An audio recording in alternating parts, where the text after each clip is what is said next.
জন্য, এই রাষ্ট্রকে পুনর্গঠন করার জন্য জীবন দিয়েছে, অঙ্গহানি হয়েছে, তাদের সেই আকাঙ্ক্ষার বাংলাদেশ বিনির্মাণ হয়েছে কিনা।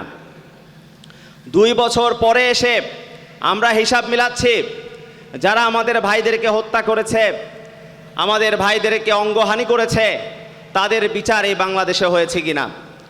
আমরা বলি অন্তর্বর্তীকালীন সরকার এবং বর্তমান বিএনপি সরকার, এই 2 সরকারের প্রধান যে ব্যর্থতা, সেই ব্যর্থতা হলো এই সরকার এখন পর্যন্ত ফ্যাসিবাদের কোনো সংজ্ঞায়ন করতে পারে নাই। এই সরকার এখন পর্যন্ত সংজ্ঞায়ন করতে পারে নাই।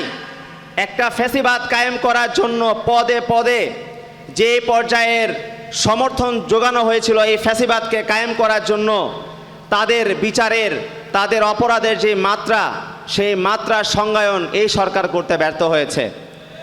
এখন আপনারা দেখতে পাচ্ছেন না, বাংলাদেশে থেকে জুলাইয়ের বিরুদ্ধে বলছে, বাংলাদেশে থেকে জুলাইয়ের আকাঙ্ক্ষার বিরুদ্ধে বলছে, বাংলাদেশে থেকে জুলাই শহীদদের বিরুদ্ধে বলছে, এবং তারা বলছে জুলাই সিডিআই। কত বড় সাহস! বাংলাদেশের পদে পদে এখন কালচারাল ফ্যাসিস্টরা মাথাচাড়া দিয়ে উঠছে, তারা সগৌরবে বলছে শেখ হাসিনা নাকি আবার ফিরে আসবে।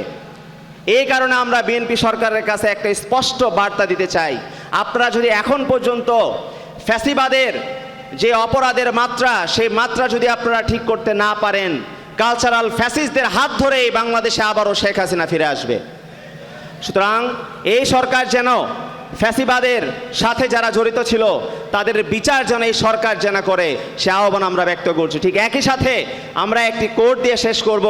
শহীদ ওসমান হাদি ভাই বলেছিলেন, আমি যদি কখনো মারা যাই, আমার বিচার যদি আপনারা না করেন, তাহলে এই বাংলাদেশের মধ্যে আর কেউ কখনো হাদি হইতে চাইবে না। আমি যদি মারা যাই, আমার বিচারটা যদি আপনারা না করেন, তাহলে এই বাংলাদেশের মধ্যে আমার যে লড়াই আমি শুরু করেছি, এই লড়াই চালানোর কেউ কোনো সাহস পাবে না। সুতরাং আমাদের লড়াই চালিয়ে যাওয়ার জন্য আমাদের বিচার অবশ্যই লাগবে, এবং এই বাংলাদেশের মাটিতে অবশ্যই তরুণদের হাত ধরে আমরা জুলাই গণহত্যার বিচার আমরা অবশ্যই নিশ্চিত করব।